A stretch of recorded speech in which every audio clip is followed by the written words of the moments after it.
Komið sæl og verið velkomin í vikulegan þátt sjónvarps Víkurfrétta. Við erum hér á setningu ljósanættu 2015 en þátturinn er að mestu leyti helgaður ljósanóttinni. Við tökum aðeins smá forskot á sæluna og sýnum ykkur frá ýmsu sem er í boði. En nú er komið að setningu ljósanættur og það er blöðrusleppingin. Ég man það svo vel, mann stundar hvernig ég siglaði þér, fram og tilbaka í örmunum á mér. Ég man það svo vel.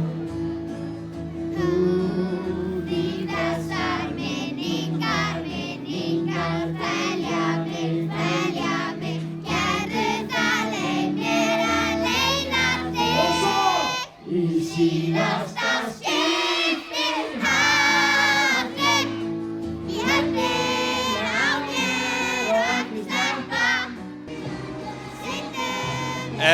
Er þetta kannski svona málið í síðasta skipti? Ég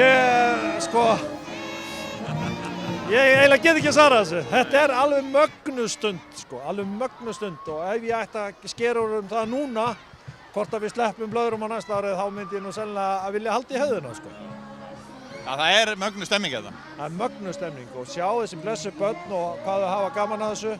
En við þurfum að fara yfir þennan lið bara eins og aðra dagskrárlið ljósanættur og athuga það hvort við séum að gera rétt, hvort við höfum hitt naglann svo rækilega á höfuðið fyrir 12 árum að það megi ekki breyta. Við verðum bara að skoða það. Þetta er í 16. sinn sem ljósanótt er haldin og nú ert þú búinn að vera bæjarstjóri í 1 ár og búinn að vera bæjarbúi hérna í 100 ár eða þannig. Hvaða tilfinningu hefur fyrir því hvað ljósanótt skiptir bæjarfélagið miklu máli? Hún skiptir okkur bæjarbúa og bæjarfélagið gríðarlegu máli eins og aðra svona bæjarhátíðir. Þetta þjappa fólki saman og það eru allir að miða að svona uppskeruhátíð, listamenn og aðrir. Þannig að þetta skiptir okkur gríðarlega miklu máli og við bara getum ekki hugsað okkur að gera þetta með öðrum hættum. Það hefur komið fram hjá menningarfulltrúanum að hún Valgerður Guðmundsdóttir sagði að bæjarbúar hefðu komið sterkari inn núna og svona vildi meina það að þeir hefðu sýnt mikinn skilning á fjárhagsstöðunni. Já, það eru engar nýjar fréttir. Bæjarbúar hafa og er að taka á þessum verkefnum með okkur og það snertir ljósanótt, það snertir í rauninni mjög margt í okkar annars frábæra bæjarfélag og við erum bara þakklátt fyrir þann skilning sem við njótum.